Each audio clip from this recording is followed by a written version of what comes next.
Unit 16, Governance, Issues and Strategies. Introduction.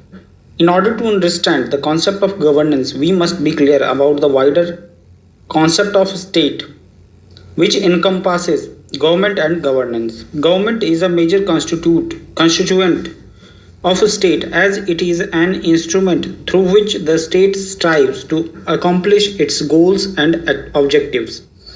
Governance, it, in simple terms, means the process of decision making and its implementation. It is broader in nature and has social, political, and economic dimensions. There is a realization on the part of governments to set goals, discharge certain key activities to realize them, and be accountable for their actions to the people. Governance is a more comprehensive concept as it includes private sector, non governmental organizations, and so on, which discharge administrative functions in a collective manner.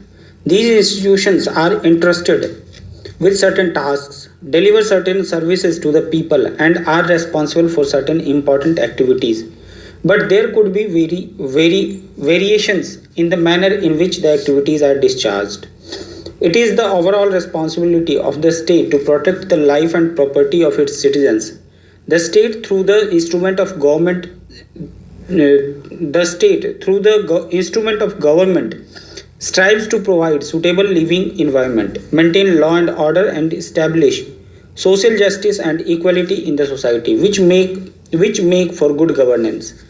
As you must be aware that globally over the past 2 decades there have been significant industrial and technological innovations. The citizens are also becoming conscious of their rights and responsibilities. There is an increase in the level of their expectations, and as a result, the demand for good governance from the government, private sector, and other organizations has gone up. In this unit, we shall discuss the concept of state government and changing nature of tasks of government, which has gradually moved from governing to governance. The concept and significance of governance, as well as its key characteristics, shall be dealt with in some detail. We shall also highlight certain important governance strategies in the Indian context and analyze certain significant issues that need to be kept in view for promoting good governance. It is generally believed that the society functions within the boundaries of a state. According to Haywood, a state is a political institution that establishes sovereign jurisdiction within defined territorial borders and exercises authority through a set of permanent institutions. The state functions through a number of institutions which include parliament, judiciary, ministries, departments, public sector, or state owned enterprises.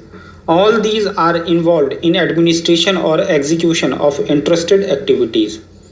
Earlier, the various institutions, which generally were public in nature or were owned only by the government, played a major role in public administration. But now, as you must have observed, the corporate or private sector is also assuming a key role and stepping into the areas which were previously confined to the state. In addition, people's initiatives in the form of non-governmental organizations, self-help groups are gathering momentum and putting pressure on both the state and private sectors to deliver the goals. State important characteristics. The characteristics of the state have been in process of evolution ever since its Haybesian conception. From liberal to Marxian to neoliberal, the state has displayed different characteristics.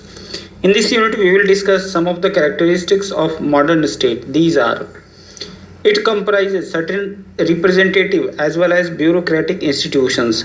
It has other informal institutions also, such as people's group, community-based organizations, etc. For example, a resident welfare association which looks into the needs of people residing in a particular area is an informal institution. These institutions of the state operate within a defined area. The government in a major institution functioning at various levels. For instance, in India, there is government functioning at central, state, and local levels. It pursues several social and welfare policies.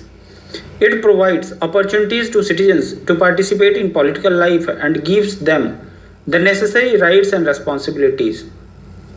Government key functions. Government is one of the key institutions of the state and society. It provides necessary direction to the collective activities of individuals. The government is entrusted with providing basic goods and services, including education, health, and social welfare, ensuring equity through policies aimed at reducing inequalities in income and wealth between citizens, formulating appropriate tax and monetary policies to provide stability in the economy, producing essential goods and services. For instance, in many countries, it has been the government's responsibility to provide for power generation, transportation, etc. In India, the railway are owned solely by the government. Regulating the activities of private sector in any country, along with the government, there is a strong presence of private sector for providing goods and services, but it has to be regulated to protect the interests of common citizens. Here, the government plays the role of a regulator to ensure that activities of private sector are within a proper legal framework. For example, the packaged food manufactured by private sector need to adhere to certain prescribed minimum standards which are laid down by the government. Anderson identifies seven basic functions of government. These include: number 1, provision of economic infrastructure; number 2, provision of various collective goods and services; number 3, resolution and adjustment of group conflicts; number 4, maintenance of competition; number 5, protection of natural resources; number 6, provision for minimum access by individuals to the goods and services of the economy; and number 7, stabilization of the economy. Distinction between state and government. After having discussed the characteristics of state and government, let us now bring out the major differences between the state and government. The state is broader in nature, and it includes all the institutions which are public in nature, and also the private sector and citizens organizations, while government is a part of the state. The state is a permanent institution. The government is temporary as it is constituted, reconstituted, and can also collapse at times. It is brought to power by the people. You can see how people exercise their right to vote in general elections and bring into office the government of their choice. The state's authority is exercised through the government. The policies and programs of the state are implemented by the government. The state in general is said to represent the common interests of the society, while the government can at times represent the interests of party in power. Thus, it is clear that it is the government which plays a major role in providing direction to the state. The government is involved in the task of administration through various institutions. Administration, in simple terms, means putting into action or implementing the policies and programs laid down by the government. Therefore, we can conclude that the state encompasses government as one of the component, and government, on the other hand, takes recourse to administration for smooth functioning of its activities and achievement of goal. From government to governance. The government, as we discussed in the previous unit, has been entrusted with wide-ranging functions in several countries. To accomplish this, systematic planning has been adopted by the governments, and enterprises have been set up to carry on commercial activities to earn profits. For example, in India, after independence, public sector enterprises in certain core areas such as civil aviation, coal, steel, etc. were set up. These include Indian Airlines, Steel Authority of India Limited, Oil and Natural Gas Corporation of India Limited, etc. But over the time, the activities of government have been expanded to such an extent that certain problems have emerged, which include mounting fiscal deficit, wasteful expenditure in state owned enterprises. Also, in general, citizens' dissatisfaction with the government's provision of services is on the rise, and alternative mechanisms for delivery of goods and services are being considered. These developments have led to the thinking that the government should move away from the direct provision of services and allow private sector to enter the untraded areas. Private markets are being considered efficient as they promote competition and provide effective and prompt service to the people. Another important development that we can witness is the onslaught of the globalization phenomenon. The present day economies are undergoing a significant transformation, and the boundaries across nations are disappearing, leading to excessive interconnectedness. Developments such as the collapse of Soviet Union, increasing dominance of the USA at various fronts, including political, economic, military, and so on. Developments in telecommunication and information technology, removal of restrictions on trade, investment, and entry of multinational corporations are exerting pressure on the governmental functioning. The role of the state in core areas is also being questioned due to the failure of government in taking some priority areas. Hence, this has resulted in government, which has all along been a major provider of services, withdraw from certain areas, enabling the private sector as well as people's initiatives in the form of civil society organizations expand their areas of operation. For instance, in India, we find the key role being played by private sector as well as people's associations in many spheres of activity. Rajendra Singh Rajendra Singh of Tarun Bharat Sangh in Rajasthan won the prestigious Mega Satsai Award for his effort in tackling the drought situation by reviving the rainwater harvesting techniques. Many corporate enterprises such as the Tatas and Infosys are working towards upliftment of disadvantaged sections.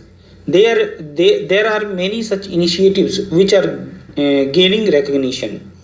The practice of public administration, which has been hitherto dominated by the government, is giving way to a networking between government, market, and collective groups of people, commonly referred to as civil society, about which you have learnt in Unit 14 of this block.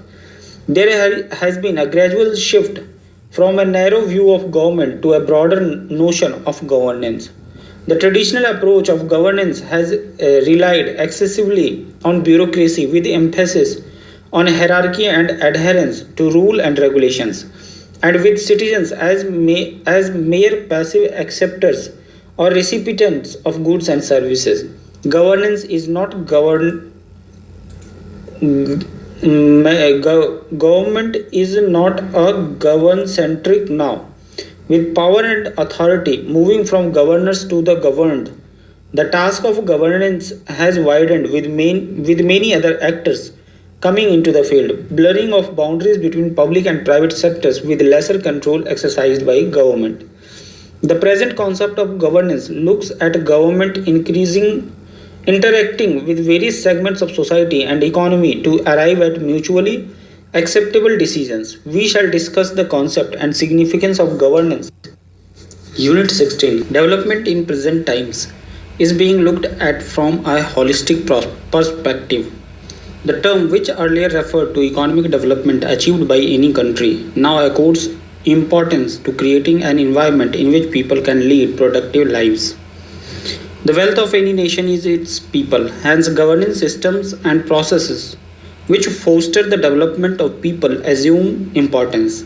As we have discussed in the preceding section, the term governance has gained a broader connotation. In this section, let us discuss the evolution of the concept of governance and its significance. There are international organizations such as the World Bank, International Monetary Fund, etc., which are involved in providing financial assistance for fostering development, especially in developing countries. During 1980s, the financial aid provided by them and other conditionalities which prevailed upon the developing countries for lowering or doing away with trade barriers, withdrawing the subsidies and price controls, minimizing the provisions of social welfare measures, privatizing the commercial activities of public or state owned enterprises, encouraging the entry of market forces in several areas, fostering competition, and so on. The financial assistance was linked to the market oriented reforms that these countries were expected to bring about. India was also one of the countries that attempted to implement some of these measures in 1991. Yet, after a certain period of time, it was observed by these international organizations that the results were not up to the expectations and the growth in many of the countries was slower than was originally anticipated. This made the World Bank in 1989 examine and publish its first major analysis based on its experience of sub Saharan Africa in 1989. The bank published its document titled Sub Saharan Africa From Crisis to Sustainable Growth, which identified certain key factors that came in the way of implementation of market oriented reforms.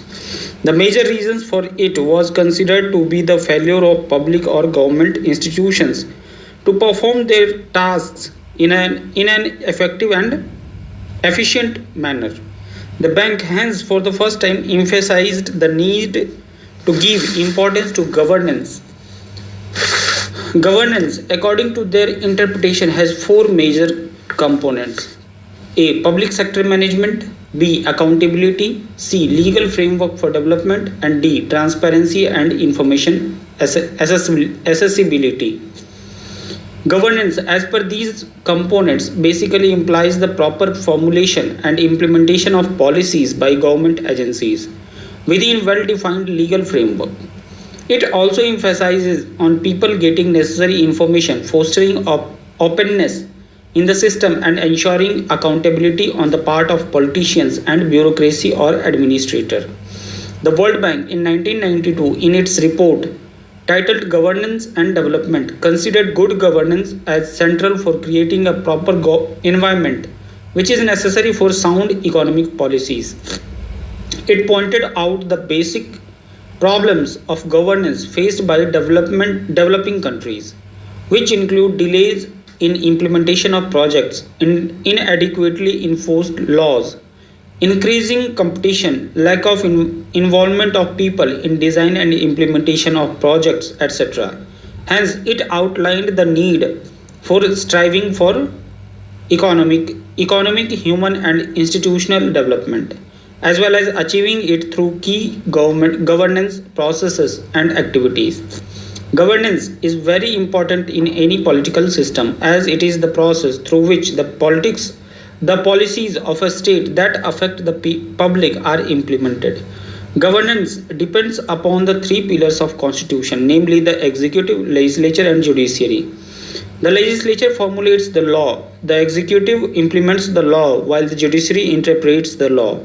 For instance, the provision of adequate health, education, housing facilities, infrastructure to the citizens require effective governance. Presently, there is a lot of discussion on not just governance but also good governance. Let us now attempt to distinguish the two. While governance deal with policy formulation and implementation, good governance tries to make this very activity not just efficient and effective but more accountable, democratic, and responsive to people's need. You will read about the key characteristics of governance as well as good governance in the next sections. Now, it must be clear to you that the concept of governance, which implies processes and mechanisms of policy formulation and implementation, is quite wide in nature. It includes government, private sector, and the community as a whole. For example, the government intend to pursue the policy of provision for education for all. The policy can be formulated only by the government, but its execution involves collective efforts. Governance basically attempts to promote collaboration, working together by the government, markets, and people, thereby emphasizing on collective action. It aims at maximum good to the maximum number of people, which cannot be achieved only by the government. So it involves a large number of people and other public as well as private organizations. Let us now highlight the key characteristics of governance. Key characteristics of governance. Governance aims at bringing an overall holistic development. According to United Nations Development Program 1994, the goal of governance initiatives should be to develop capacities that are needed to realize development, that give priority to the poor women, sustain the development, and create needed opportunities for employment and other livelihoods.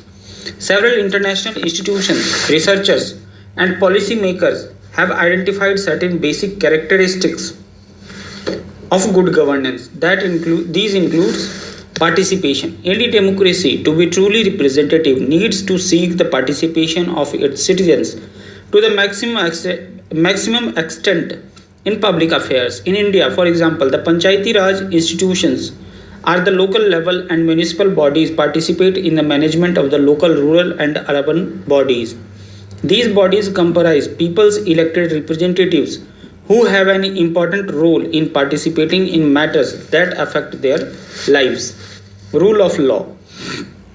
Governance needs a fair legal framework to ensure the smooth functioning of administrative machinery. Rule of law protects the interests and rights of citizens. Transparency. Information is not generally shared with the citizens by organizations, public or private. But now people have become aware that are demanding that relevant information be made accessible to them. Governance is attempting to ensure openness and transparency in the system. Responsiveness. As a citizen, you tend to avail different services from the government, for example, a driving license, ration card, passport, etc. You also expect a positive response from the service providing agency. This applies to getting basic services from the government, such as electricity, drinking water, better roads, etc., where a desired response is awaited. We want responsiveness from the elected political representatives. Similarly, the administration is expected to provide effective and efficient services to the citizens. Responsiveness has become a two-way interactive process between citizens and government. Equity. Governance has to ensure participation and equity, bringing all sections of the society within its purview. Effectiveness and efficiency. This implies better utilization of resources towards improved service delivery. For instance, you go to the railway reservation office for booking a ticket. It is expected that the service is provided efficiently and effectively without causing inconvenience to you in terms of effort, time, and money. Accountability.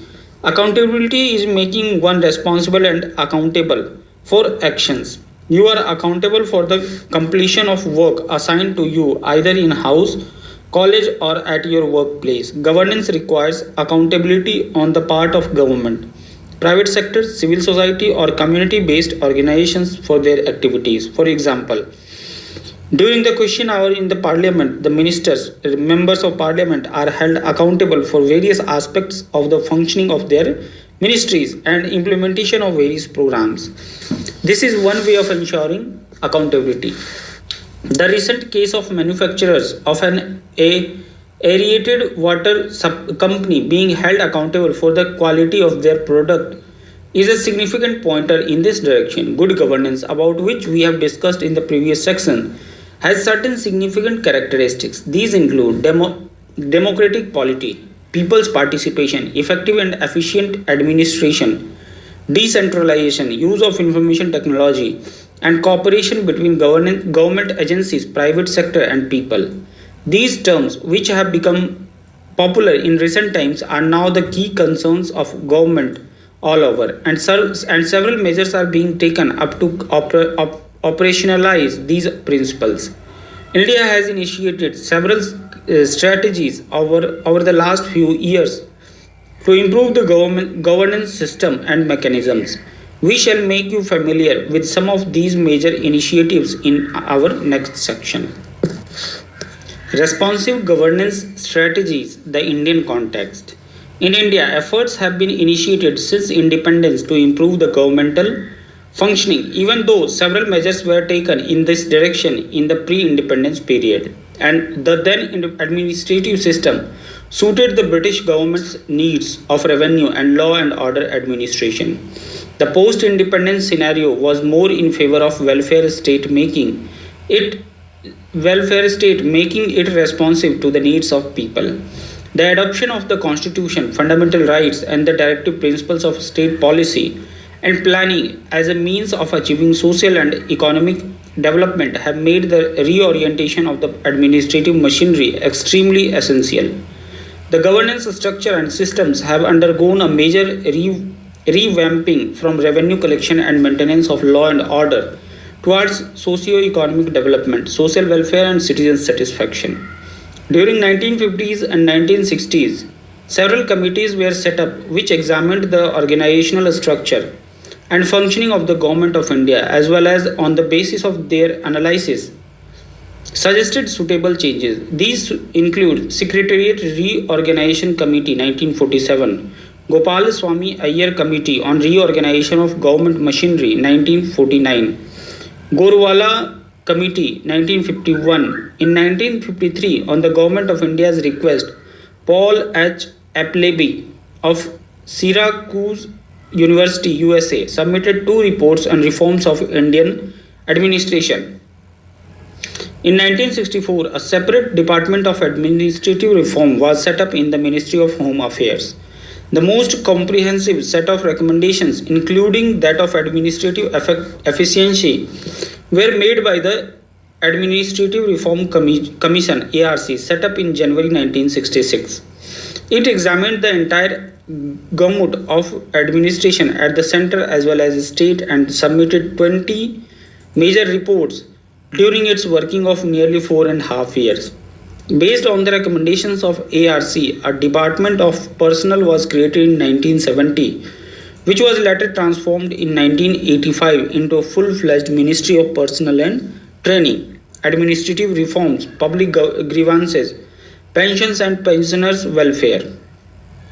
Several institutions such as Central Vigilance Commission, Central Bureau of Investigation, Lokpal and Lok Ayukta have been created. These reforms measures were basically attempted to look into structural changes that were desired at the time to strengthen and streamline the administrative machinery. As we have discussed in the earlier sections, since 1980s globally many changes have been taken place in social, economic and political spheres. Even in India, it is being felt that bureaucracy is inaccessible to common citizens, indifferent and is concerned more about adherence to procedures, rules and regulations. Hence, a need was felt for administration to be more efficient, responsive and accountable. Promoting good governance, it was perceived that governance structure had to extend beyond traditional bureaucracy and involve citizens, consumer groups, local bodies, etc. Conferences of chief secretaries and chief ministers of all the Indian states and union territories were held in 1996 and 1997 respectively. The issue of improving governance was deliberated there, and an action plan was formulated to bring about accountable and citizen-friendly government. In accordance with this, several initiatives were taken by the union and state governments. Let us highlight some of these measures. Citizen charters. The concept of citizen charters originated in Britain. Citizens charters are formulated for all those public organizations providing different kinds of services to the people. These charters are statements that provide information to the general public about the nature of services being provided by that organization, procedures, cost involved, mechanisms for lodging complaints in case the citizens are not satisfied, time, time taken for their redressal, and so on. Nearly 68 organizations at the central government level have formulated citizens' charters. These are being introduced by state governments also. Next time you visit any government organization, including a hospital, municipal body, you can look at its citizens' charter. Redressal of citizens' grievances. The machinery of getting redressal of any grievances that the citizens had against any government organization has been strengthened. A Directorate of Public Grievances has been set up in the Cabinet Secretariat in 1988 to examine complaints relating to various ministries and departments which have direct public dealings. Also, the organizations keep a track of the complaints or grievances that the citizens have lodged.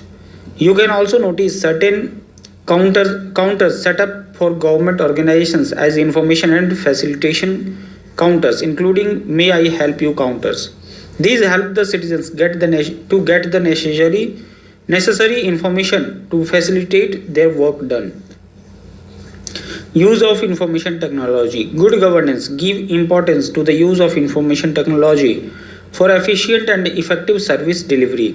As you know, now train, airlines and bus reservations are computerized. At the village level also, computerization has facilitated the completion of land records, registration of births, deaths and application of necessary documents from district headquarters, thereby making tasks easier for the community. For example, in the state of Madhya Pradesh, the Gyan Doot program launched in Dhar district has been a tremendous success, which won the Stockholm Award in 2000.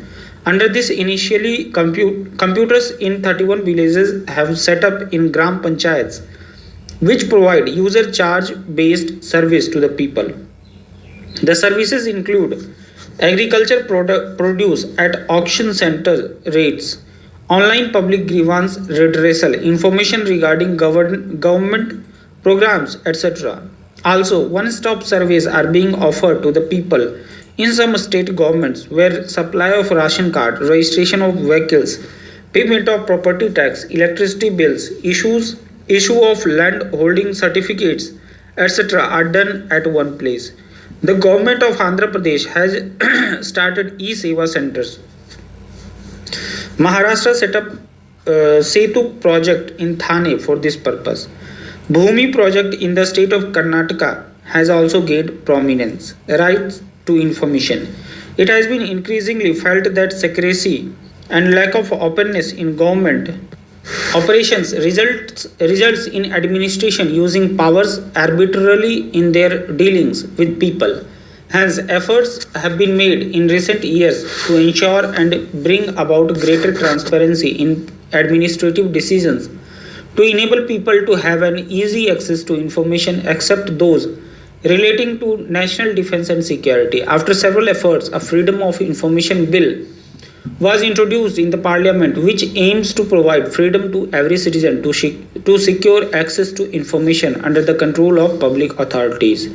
This bill has been passed by the parliament in 2001 and several state governments including Rajasthan, Madhya Pradesh and Karnataka have passed the Bill to Information Act. To pass the Right to Information Act. At the central government level, the Right to Information Act was passed by the Parliament on 11th May 2005. People's participation and decentralization. The government is ensuring people's participation in governance through the 73rd and 74th constitutional amendments, by which constitutional status is conferred on rural and urban local bodies. These bodies are given necessary powers and authority to function as institutions of self-government. State governments have passed necessary legislation to this effect by providing for the constitution of these bodies, functions, conduct of elections, devolution of resources, etc. These are in brief some of the key initiatives taken by Indian government in fostering responsive or good governance. Any reform measures has to be sustained in the long run. Similarly, good governance can bring results by concentrating on certain key concerns that can ensure its longevity and success. Let us now throw light on these issues. Promoting good governance. Governance has assumed a prominent place in the present changing scenario. It involves, as we have discussed earlier, not just effective legislature and the judiciary, but also the private sector and civil society organizations. The objective of good governance is to promote an effective framework which is democratic, participative, and responsive. Modern government is striving towards not just achievement of economic objectives, but is also attempting to bridge the gap between citizens and administration. Governance to be effective needs good government. Good governance has to pay attention to several key issues in political, economic, and civil spheres.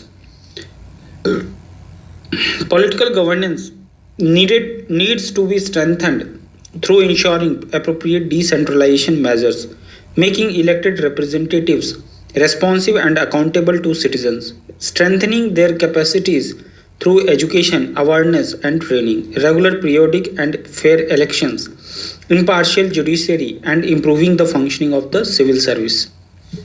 Economic governance needs to be given importance through sufficient budgetary allocations to social sector priorities areas such as education, health, housing, appropriate taxation, and subsidy systems. This also requires government to promote private sector development through sound business practices, creation of stable economic environment, appropriate regulatory framework, and protection of the interests of all concerned, including employees, consumers, and society at large. Civic governance includes harnessing of the self initiatives of people, improving their capacities to govern their lives, creating awareness in them and enabling them to take up active role in democratic governance process.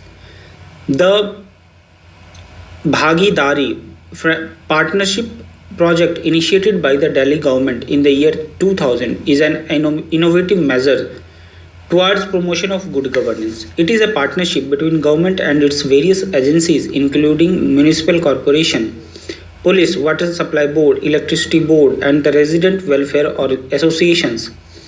Their representatives meet at periodic intervals and discuss problems being faced by citizens and ways of solving them. Good governance needs reforms on various fronts such as functioning of parliament, civil service, judiciary, etc. Pursuing good governance needs a multi-pronged strategy which includes investing in measures that could meet human needs, especially for of poor and marginalized, strengthening various institutions of the state, building new partnerships and civil society, and developing a new framework for government, business cooperation. Pursuing good governance by any country requires measures at ensuring a proper balance in the functions of public, private, and civic sectors in order to achieve economic development and social justice. The state, private sector, and civil society, in pursuit of good governance, have to strike an appropriate balance in their roles to strive towards people oriented development. Summary. The state, as a political institution, functions through a set of specific bodies or institutions, including parliament, judiciary, ministries, private sector organizations, civil society, institutions, and so on. Government, as a key instrument of the state, plays an important role in providing direction to the policies of state. The traditional notion of government being a major actor in the process of governing has given way to a wider notion of governance, which includes, along with government, the private sector and other non-state organizations. As we have discussed in this unit, governance to be good and effective has to be transparent, accountable, participative, effective, and efficient. It is with these objectives in view that the governance initiatives by the government are being pursued. Sustenance of governance needs a multi-pronged strategy aimed at the reforms on various fronts which would foster human development. This unit has tried to highlight some of the key features of the state government Governance and good governance.